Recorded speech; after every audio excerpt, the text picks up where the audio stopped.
After 4.5 years of legal fighting, California's trucking industry has finally reached a breaking point. Nearly 70,000 independent truck drivers are now being pushed out almost overnight. Major carriers are no longer just advising caution. Some of the largest names in freight are telling drivers to leave California entirely. And this is only the start. What kind of law is powerful enough to clear highways and disrupt the busiest ports in the country? The answer, and the fallout it creates, begins here. Across California, dispatch offices suddenly flooded with urgent phone calls and emails. Within days of the court decision, carrier headquarters rushed to respond. Landstar, one of the biggest players in the freight industry, sent warnings throughout its network. The message was clear. Operating in California now carried serious risk, including audits, fines, and penalties that could reach back years. Drivers who once relied on steady work from the state were forced into an uncomfortable decision. Conversations that used to focus on the next load turned into questions about whether it was even worth staying in California. Other carriers quickly followed. Some quietly removed California freight from their load boards. Others openly warned drivers not to accept shipments that originated inside the state. Owner-operators, many of whom poured their life savings into trucks, licenses, and insurance, watched their phones go silent. Where there was once a constant flow of offers, there was suddenly nothing. One driver described it as if someone flipped a switch. One week, he was hauling produce out of the Central Valley. The next week, the work vanished. The industry did not wait for the first enforcement notice to arrive. Risk managers and dispatch teams made the decision early. Losing California business now was seen as safer than facing years of back pay or a six-figure penalty later. In the end, the legal fight did not truly conclude inside a courtroom. Instead, the battle ended quietly through the everyday choices made by companies and drivers who no longer believed there was a future on California's roads. At the center of that shift is California's Assembly Bill 5, a law signed in September 2019. On the surface, it relies on a simple standard known as the ABC test. This test decides whether a worker is considered an independent contractor or an employee. To remain independent, all three parts of the test must be met. The first requirement, freedom from company control, often matches how owner-operators actually work. The third requirement, operating an established trade, also fits, since most truckers invest heavily in their equipment and run their own businesses. But the second requirement, known as the B prong, is where the law becomes unforgiving. The B prong states that the work being performed must fall outside the usual business of the hiring company. For truckers leased to motor carriers, this creates an impossible barrier. Moving freight is the core function of every trucking company. Under Labor Code Section 2.115, the moment an owner-operator hauls a load for a carrier, the law assumes that driver is an employee, not an independent contractor. There are no exceptions, no negotiations, and no flexibility. Reclassification happens automatically. While other professions, including doctors and engineers, were granted exemptions written directly into the law, truckers were not. For California's roughly 70,000 owner-operators, the B prong operates less like a test and more like a locked gate. Independence built over decades disappears because of a single provision. Business owners are left with a harsh choice.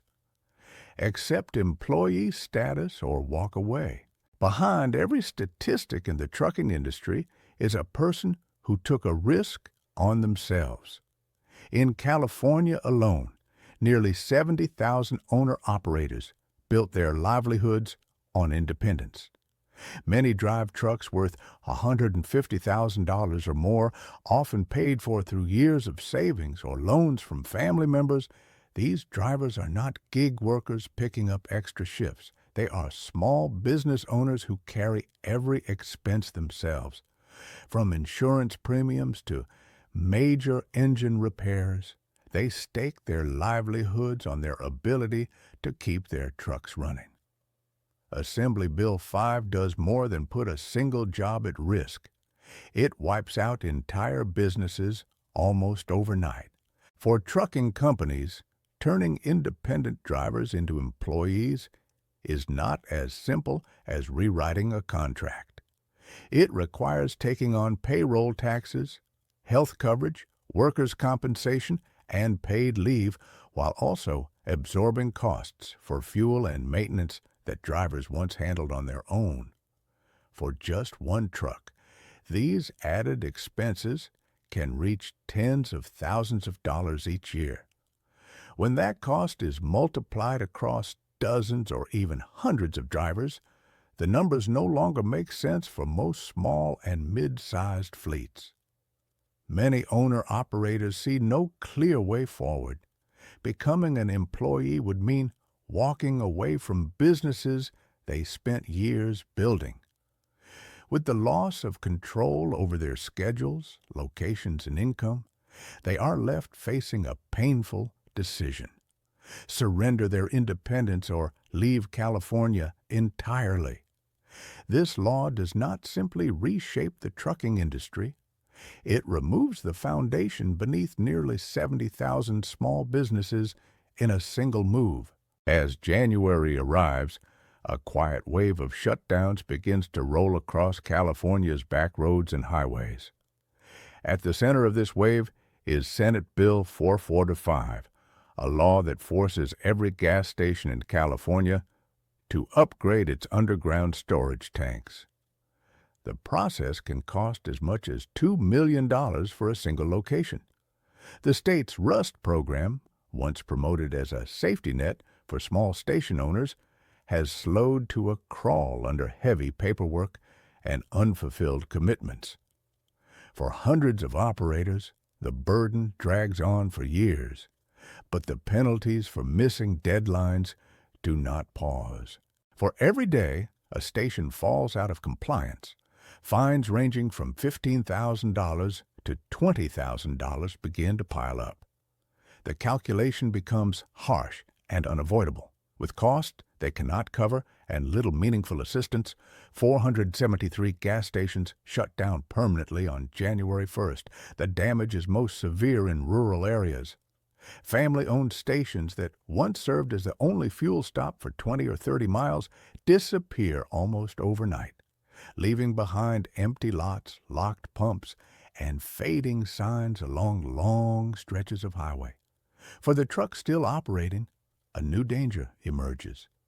It is no longer just the loss of work, but the real risk of running out of fuel far from help. For many drivers, fuel shortages are no longer a distant concern. They are now part of daily life, measured in closed stations and the widening gaps between places to refuel. The pressure deepens as California's refining capacity begins to shrink. In October 2025, Phillips 66 shut down its Los Angeles refinery, ending more than a century of operation. That single closure removed 139,000 barrels per day from the state's fuel supply, roughly 8% of total output. 6 months later, Valero's Benicia facility prepares to wind down as well, pulling another 145,000 barrels per day offline by April 2026. Together, these shutdowns erased more than 17% of California's refining capacity in less than a year. Refineries are more than industrial sites. They form the backbone of the state's gasoline and diesel supply. When facilities of this size go dark, the effects spread quickly. Fuel distributors scramble for alternatives. Trucking companies operate on thinner margins, and local communities brace for job losses that ripple through the economy. Workers who spent decades behind these gates are now facing uncertain futures. As communities lose jobs and tax revenue, the disappearance of nearly 300,000 barrels of daily refining capacity creates another problem. Less diesel is available for the trucks that keep California's highways and ports moving. As capacity tightens, the risk of disruption grows. With every refinery that shuts down, the margin for error in the state's fuel supply becomes thinner. Even small disruptions now carry the potential to send prices surging or leave trucks waiting for fuel that simply does not exist. At the core of California's freight system sit the ports of Los Angeles and Long Beach, the busiest shipping gateways in the nation. Together, they handle close to 40% of all containerized imports entering the United States. With a combined annual capacity exceeding 10 million 20-foot equivalent units, these ports rely on a constant stream of trucks to move cargo from cranes to warehouses and rail yards throughout the region. But as owner-operators weigh the risks of working under Assembly Bill 5 and hundreds of fuel stations close, the system begins to slow. Freight forwarders and port supervisors are already tracking early warning signs.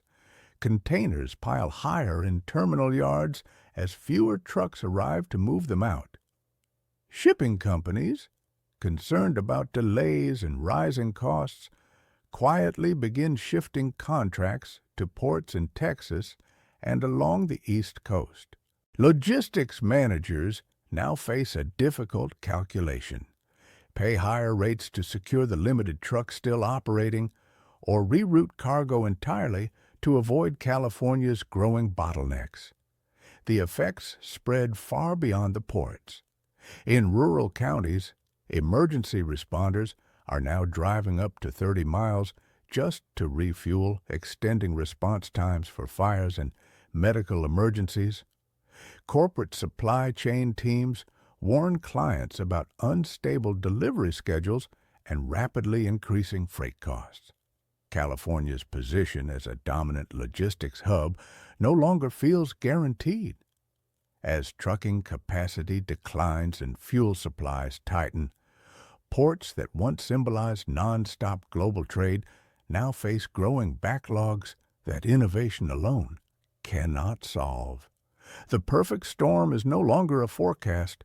It is unfolding in real time, container by container, mile by mile. California now risks freezing the supply chain that moves nearly 40% of America's imports. As trucks disappear and fuel becomes harder to find, delays and shortages shift from possibility to routine. When policy moves faster than reality, the consequences arrive without warning.